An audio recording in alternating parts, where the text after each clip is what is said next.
ઈસુની જય. આજનું વાંચન યોહાનનો 8મો અધ્યાય 31 અને 32 કડી. તેથી તેમના પર વિશ્વાસ મૂકનાર યહૂદીઓને તેમણે કહ્યું, જો તમે મારું શિક્ષણ પાળો તો જ તમે મારા ખરા શિષ્ય છો. તમે સત્યને જાણશો અને સત્ય તમને સ્વતંત્ર કરશે. મારા વાલાઓ, આપણે એક નવો વિષય લીધેલો છે અને વિષયનું નામ છે મન એક યુદ્ધ ભૂમિ. અને એની ઉપર આપણે ઘણા વખતથી વાત કરી રહ્યા છે અને એનો એક સારાંશ આપણે લઈએ કે આપણે અત્યાર સુધીમાં 6 બાબત વિશે વાત કરી છે. પહેલું છે, આપણે એક યુદ્ધમાં વ્યસ્ત છીએ. બીજું, આપણો શત્રુ શૈતાન છે. ત્રીજું, મન એક યુદ્ધ ભૂમિ છે. ચોથું, આપણા મનમાં એ ગઢ અથવા દિવાલ સ્થાપિત કરવા માટે પ્રયત્ન કરે છે અને એ બહુ ચતુરાઈથી કાર્ય કરે છે. પાંચમું, એની પાસે એવી રણનીતિ છે, એની પાસે એવું કપટ છે જે આપણને પાડવા માટે પ્રયત્ન કરે છે. અને છઠ્ઠું, એની પાસે કોઈ ઉતાવળ નથી. એ બહુ ધીરજથી આપણી સાથે કામ કરી રહ્યો છે. એ પૂરતો સમય લે છે અને એની યોજના પૂરી કરવા માટે પ્રયત્ન કરે છે.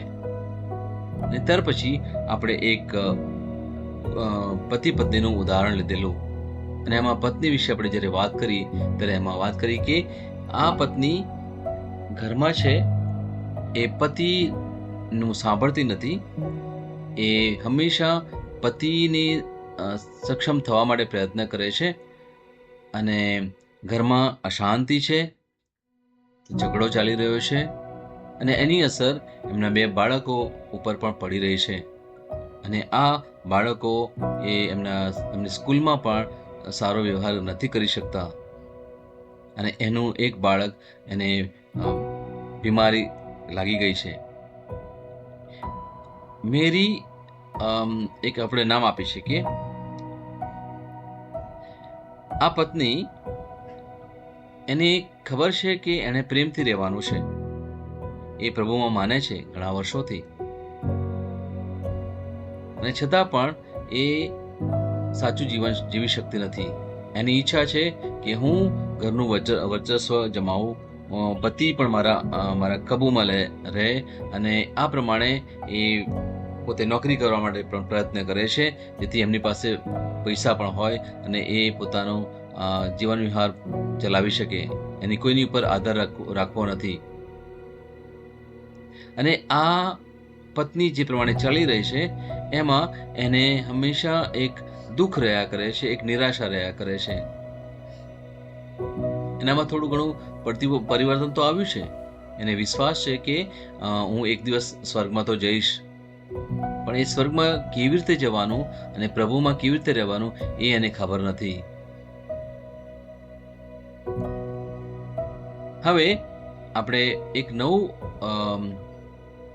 બીજું ઉદાહરણ લઈએ અને આ ઉદાહરણ છે પતિનું. આ પતિ, એના જીવનમાં પણ કંઈક આવું ચાલી રહ્યું છે. એ પોતે પતિ હોવા છતાં પણ પત્ની ઉપર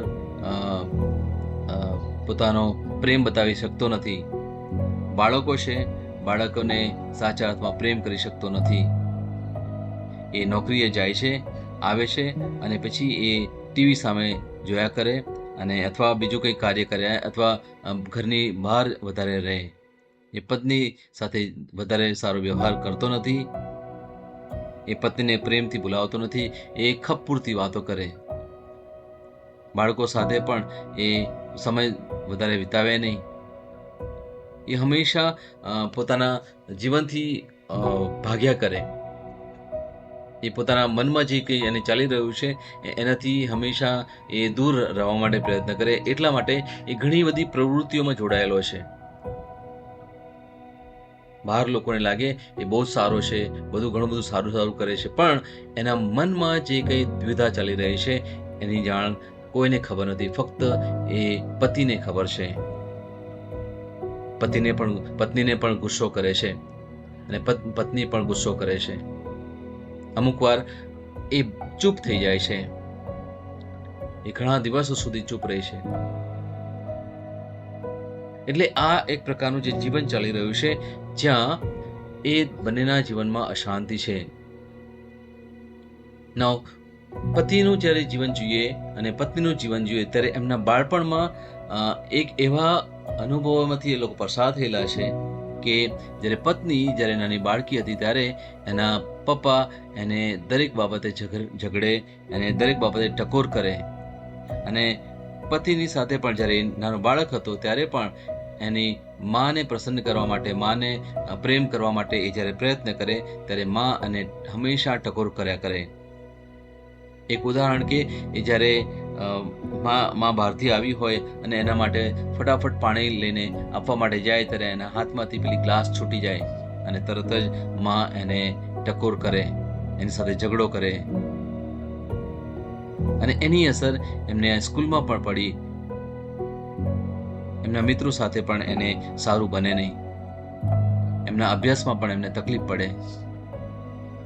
એટલે આ જે વ્યવહારિક જીવન ચાલી રહ્યું છે અને કૌટુંબિક જીવન ચાલી રહ્યું છે એ બધામાં એમને ક્યાંક ને ક્યાંક તકલીફ પડે છે. જીવનમાં શાંતિ નથી. એમને બહારનું સુખ તો છે, ઘર છે, એમની પાસે પૈસા પણ છે, પણ મનનું સુખ નથી, મનની શાંતિ નથી, જીવનમાં સાચો આનંદ નથી. પ્રભુમાં માને છે ચોક્કસ, એ સમયે ચર્ચમાં પણ જાય, પણ જે ખરા અર્થમાં જે આધ્યાત્મિકતા આવવી જોઈએ, જે ખરા અર્થમાં જે સાચી શાંતિ, પ્રેમ અને સાચો આનંદ આવવો જોઈએ જીવનમાં, એ નથી. ઘરમાં એમની ઈચ્છા છે કે એકબીજાને પ્રેમ કરે, પણ એક અહમ અને અભિમાન એવા ઘર કરી ગયા છે જેથી એ લોકો સાચા અર્થમાં પ્રેમથી રહી શકતા નથી. એમની ઘણી બધી ઈચ્છા છે, પણ એ ઈચ્છા એમની પૂરી થઈ શકતી નથી, અને એની પાછળનું કારણ આપણે જોયું એફેસસનો 6 અધ્યાય અને 12મી કડીમાં, કે આપણું જે યુદ્ધ છે એ કોઈ વ્યક્તિ સાથે નથી. આપણું જે યુદ્ધ છે એ આ દુનિયાના રાજા, અથવા આપણે કહી શકીએ કે અંધકારનો રાજા, જે દુષ્ટ આત્મા છે, એની સાથે આપણું યુદ્ધ છે. અને જ્યાં સુધી આપણને આ બાબતની ખબર ના પડે ત્યાં સુધી આપણે હંમેશા પોતાની જાતને આપણે દોષ દઈશું, આપણે બીજાને દોષ દઈશું, આપણે પરિસ્થિતિને દોષ દઈશું, અને એ પ્રકારે આપણે આખું જીવન પૂરું કરીએ છીએ. ક્યાંક ને ક્યાંક આપણો જે સંબંધ છે એમાં કડવાટ આવી ગઈ છે. ક્યાંક ને ક્યાંક આપણે વર્ષો સુધી કોઈ વ્યક્તિની સાથે બોલ્યા નથી. કેમ? કારણ કે પેલો વિચાર જે શૈતાન આપણા મગજમાં મૂકીને બેઠો છે અને એણે એક દિવાલ બનાવી દીધી છે, અને એમાં જ આપણે રચ્યા પચ્યા રહ્યા છે, એમાં જ આપણે એવા તો ઘૂસી ગયા છે. એ દિવાલ તોડીને બહાર આવવા માટે આપણની પાસે સમજ નથી, કે આપણામાં એવી તાકાત નથી. એટલા જ માટે જેમ દુનિયા ચાલે છે એમ આપણે હંમેશા ચાલવા માટે પ્રયત્ન કરીએ છીએ. અને મારા વાલાઓ, આપણે ખરેખર એ બાબત ઉપર ખરેખર ગંભીરતાથી વિચારવું પડે, એની પર મનન ચિંતન કરવાની ખાસ જરૂર છે. તમે જોશો કે શું મારા જીવનમાં અથવા મારા કુટુંબમાં પણ આવું કંઈક ચાલી રહ્યું છે કે કેમ? મારી આજુબાજુ લોકોની સાથે આવું થઈ રહ્યું છે કે કેમ? મારા સમાજમાં આવું કંઈ ચાલી રહ્યું છે કે કેમ? એક પુરુષ અને સ્ત્રી જ્યારે લગ્ન ગ્રંથિથી જોડાય ત્યારે એમની ઘણી બધી ઈચ્છાઓ હોય છે.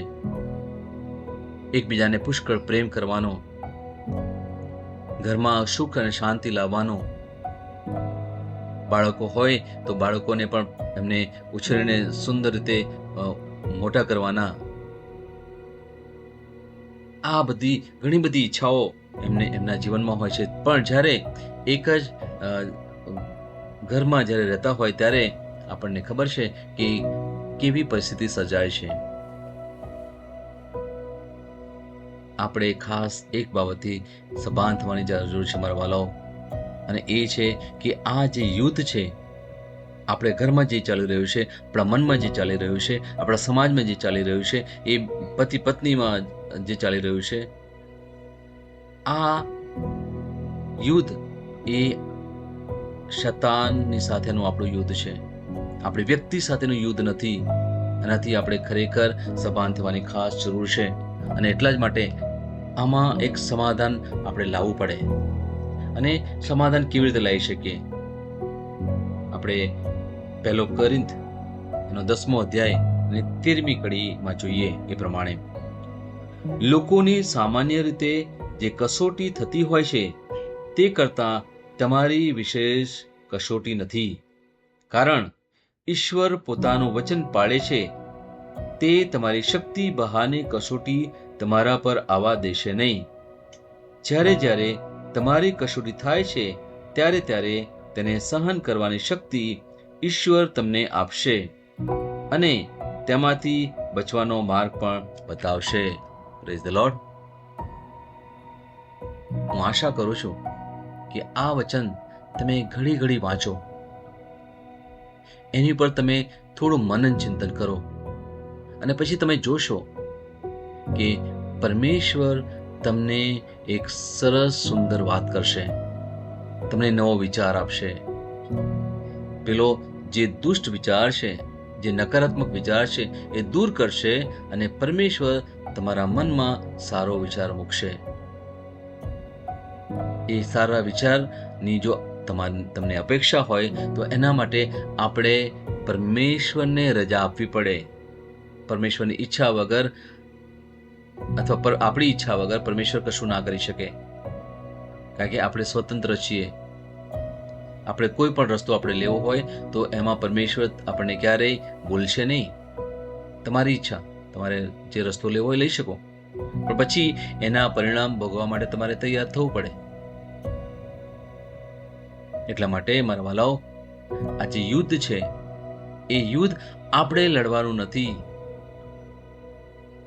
મેં એક ઉદાહરણ આપ્યું એ પ્રમાણે, પેલી રિંગમાં 2 લોકો જ્યારે લડાઈ લડતા હોય, કુસ્તી કરતા હોય, ત્યારે એક શૈતાન છે અને બીજા આપણે છીએ. આપણને ખબર છે આપણી પાસે એટલી તાકાત નથી કે આપણે શૈતાનની સામે લડી શકીએ. એટલા માટે આપણે રિંગની બહાર રહેવાનું છે અને પ્રભુ ઈસુને કહેવાનું છે કે પ્રભુ ઈસુ, તમે મારી લડાઈ લડો. કારણ કે પ્રભુને ખબર છે કે શૈતાનના પેલા કાવા દવા કેવા છે, એની યોજનાઓ કેવી છે, પ્રભુને ખબર છે. અને પ્રભુને સાચી રીતે ખબર છે કે એની સાથે કેવી રીતે લડાઈ લડવાની. આપણી પાસે એટલી સમજ નથી, એટલું ડાપણ નથી આપણી પાસે. એટલા જ માટે આપણે પરમેશ્વરની સહાયથી આપણે જીવન જીવવાનું છે. કેમ આપણે રોજને રોજ પરમેશ્વરને આગળ યાચના કરીએ છીએ, પરમેશ્વરની પ્રાર્થના કરીએ છીએ, એમની આરાધના કરીએ છીએ? કેમ? બહુ સારું છે, કરવું જોઈએ, અને કરવું જોઈએ રોજ કરવું જોઈએ. કારણ કે આપણે જો સાચા અર્થમાં જીવન જીવવું હોય, આપણે પવિત્ર જીવન જીવવું હોય, પ્રભુની પ્રેમ, શાંતિ અને આનંદ આપણે માણવો હોય આપણા જીવનમાં અને આપણા કુટુંબમાં, આપણા સમાજમાં, તો આપણે હંમેશા પરમેશ્વરની ઈચ્છા રાખવી પડે. આપણા જીવનથી યા આપણા પોતાનાથી આપણે કશું ના કરી શકીએ. ઘણા લોકો કરે છે, ઘણા લોકો એમની રીતે જીવન જીવે છે, પણ એમને પણ અમુક પરિણામો ભોગવવા પડે છે. ત્યારે એમને ખબર નથી કે અમુક બીમારી આવી હોય ત્યારે એ બીમારીમાંથી બહાર કેવી રીતે નીકળવાનું એમને ખબર નથી. એ બધા જ પ્રયત્ન કરે, અમુક વાર અમુક પરિસ્થિતિને એ પોતાની રીતે વિચારીને એને પરિણામ એને જોવા માટે પ્રયત્ન કરે, પોતાની સમજથી એ જોવા માટે પ્રયત્ન કરે. પણ સાચા અર્થમાં મારા વાલાઓ, આ બાઇબલના વચનો છે, એના આધારે આપણી દરેક પરિસ્થિતિને આપણે તોલવા માટે પ્રયત્ન કરીએ. આપણા જે કંઈ પ્રશ્નો છે એ પ્રશ્નોના દરેકે દરેક જવાબ આ બાઇબલના વચનો દ્વારા આપણે શોધવા માટે પ્રયત્ન કરીએ. અને એટલા જ માટે આપણે બાઇબલ વાંચવાનું બહુ જરૂરી છે. એટલા જ માટે આપણે સારા જે પ્રચારકો છે એમને સાંભળવાની જરૂર છે.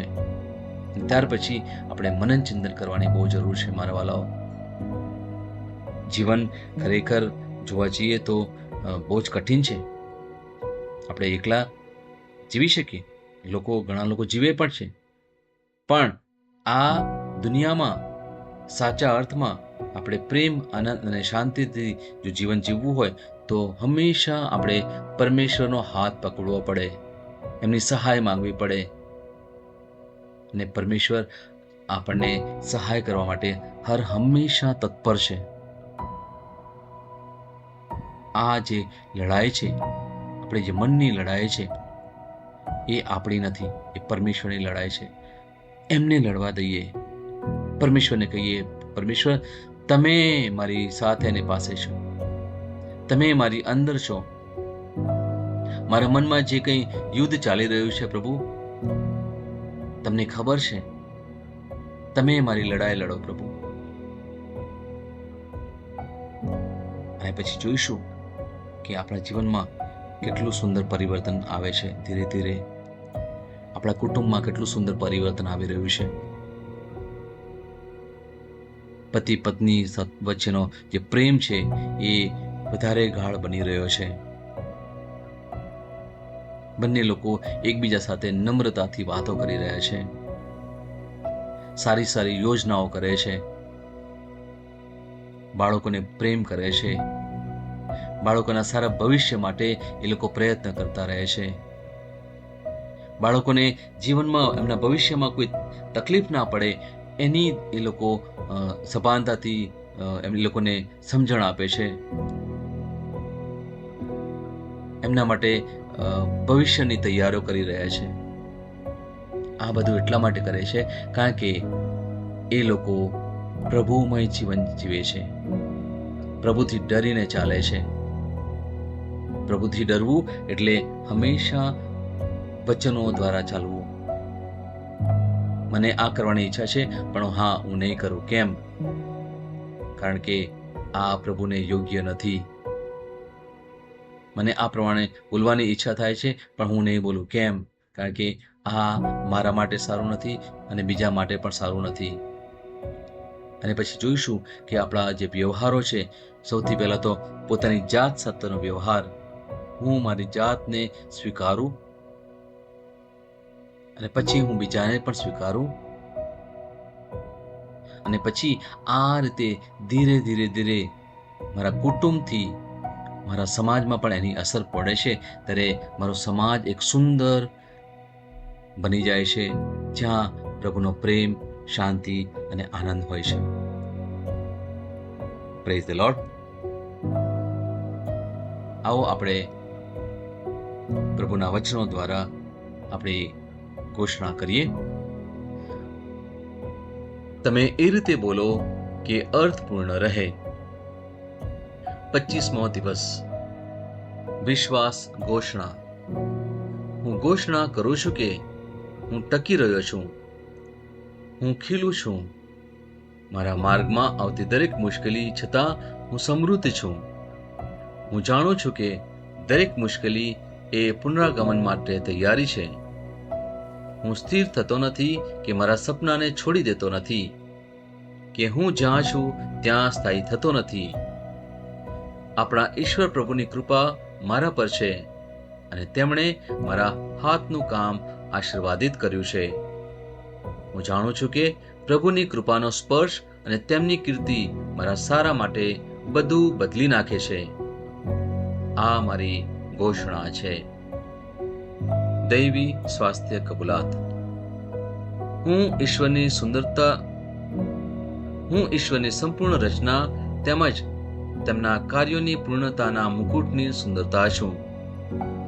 મારું જીવન પ્રેમ અને શ્રેષ્ઠતાથી ભરેલું છે, કારણ કે પવિત્ર આત્મા મને સુંદર બનાવે છે. મને ગરીબી, માંદગી, રોગ, નિષ્ફળતા કે અપમાન માટે નહીં, પરંતુ પ્રભુના મહિમા માટે બનાવવામાં આવ્યો છે. આમેન. હું જે પણ ઈસુના નામ પર બોલું તે થશે જ. હું મજબૂત છું, હું તંદુરસ્ત છું, હું ધન્ય છું, હું સમૃદ્ધ છું, હું શક્તિશાળી છું, હું અભિષિક્ત છું, હું મુક્ત છું, હું પ્રભુનો વિશ્વાસી છું, હું પ્રભુ અને મનુષ્યો દ્વારા પ્રિય છું. હું જે જોઉં છું તે નથી બોલતો, પણ જે જોવા માંગુ છું તે બોલું છું. હું એક અવિભાજ્ય બીજ છું. હું મારા પ્રભુના ઘરમાં સારી જમીન પર રોપાયો છું. હું મારા ઈશ્વરની વાડીમાં નારિયેળના ઝાડની જેમ ફૂલું ફાલું છું. હું ખરા સમયમાં મબલક પાક આપું છું. હું પ્રભુમાં તાજા લીલા વૃક્ષો જેવો છું. હું વૃદ્ધાવસ્થામાં પણ ફળદાયક રહીશ. મારા પાન કદી નહીં કરમાય. હું જે પણ પ્રભુ ઈસુના નામમાં કામ કરીશ તેમાં સફળ થઈશ. ઈસુના નામમાં વસ્તુઓ હંમેશા મારા માટે કામ કરી રહી છે. હું ખ્રિસ્ત ઈસુમાં દરેક આત્મિક આશીર્વાદ મેળવનાર છું. હું મારા મનને ખ્રિસ્તના મન જેવું સંપૂર્ણ થવાનું કહું છું અને તેને નિર્દેશ આપું છું કે તે પ્રભુના વચનો દ્વારા ચાલે. હું મારા રજ્જુ અને ચેતાને જીવનની વાત કરું છું. હું મારા સ્નાયુઓ અને અસ્થિ બંધન માટે તાકાત બોલું છું. હું મારા હૃદય સાથે જીવન શક્તિની વાત કરું છું. હું સામાન્ય શ્વાસની પ્રક્રિયા જાળવવા માટે મારા ફેફસા અને પેશીઓ સાથે વાત કરું છું. હું મારી કિડની, યકૃત અને સ્વાદુપિંડને સંપૂર્ણ સ્વાસ્થ્ય અર્પું છું. મારા લોહીના દરેક કોષમાં જીવન છે. મારા હાડકાં સાદા અને નાજુક અસ્થિઓ ગોઠવાયેલા, મજબૂત અને મક્કમ છે. મારી આંગળીઓ ઉત્તમ રીતે કાર્ય કરે છે. મારી આંખોનું તેજ સારું છે. મારા કાન શ્રેષ્ઠ રીતે કાર્ય કરે છે. મારી ત્વચા નવા જન્મેલા બાળક અને ઈશ્વરની સુંદરતા જેવી મુલાયમ અને તંદુરસ્ત છે. મારા વાળના મૂળ સજ્જડ છે. હું મારા વાળને મજબૂત રહેવાનો આદેશ આપું છું અને જ્યાં વૃદ્ધિની જરૂર હોય ત્યાં હું વાળ ઉગવાનું કહું છું. મારા દાંત, અવાળા, જડબા, રક્તવાહિની બધું જ સ્વસ્થ, મજબૂત અને સંપૂર્ણ છે. મારા બધા હોર્મોન્સ અને ન્યુરોકેમિકલ ટ્રાન્સમીટર એકબીજા સાથે સંપૂર્ણ સુમેળમાં છે અને તેમના કાર્યોને સામાન્ય રીતે ચલાવી રહ્યા છે. મારું પાચન તંત્ર તંદુરસ્ત છે. તમામ ખોરાકને પચાવવા સક્ષમ છે. હું ખ્રિસ્તની આજ્ઞા પાલનમાં તમામ પ્રકારના વ્યસનો, માદક દ્રવ્યો, ખાવું પીવું, ટેકનોલોજી, મીડિયા, વિલંબ, ગપશપ, આળસ, અતિશય ઊંઘ, સુસ્તી, અનિવાર્ય ખરીદી અને દરેક પ્રકારનો અતિ ભોગવટો તમામને કાબૂમાં લઉં છું. જેમ ઈસુ છે તેવો જ હું છું. મારી પ્રજનન પ્રણાલી પૂરતી માત્રામાં અને સારી ગતિશીલતા દ્વારા શુક્રાણુનું ઉત્પાદન અને જમા કરી રહી છે. બહેનો માટે મારી પ્રજનન પ્રણાલી સમયસર ઈંડા કોષો ઉત્પન્ન કરે છે તથા જન્મ સુધી ગર્ભનું રક્ષણ અને પોષણ કરે છે. મારા અંગની દરેક પેશીઓ સંપૂર્ણ રીતે કાર્ય કરે છે અને હું મારા શરીરમાં કોઈ પણ ખામી કે ખોડખાપણને નકારું છું. મારી સંપૂર્ણ માનવ શરીર રચના અને શરીર વિજ્ઞાન ખ્રિસ્ત ઈસુમાં પૂર્ણ થયેલ છે. ઈસુના નામે હાલેલુયા, આમેન. ઈશ્વર પિતા મને પ્રેમ કરે છે, હું જાણું છું. ઈશ્વર પુત્ર મને પ્રેમ કરે છે, હું જાણું છું. ઈશ્વર આત્મા મને પ્રેમ કરે છે, હું જાણું છું. ઈસુની જય.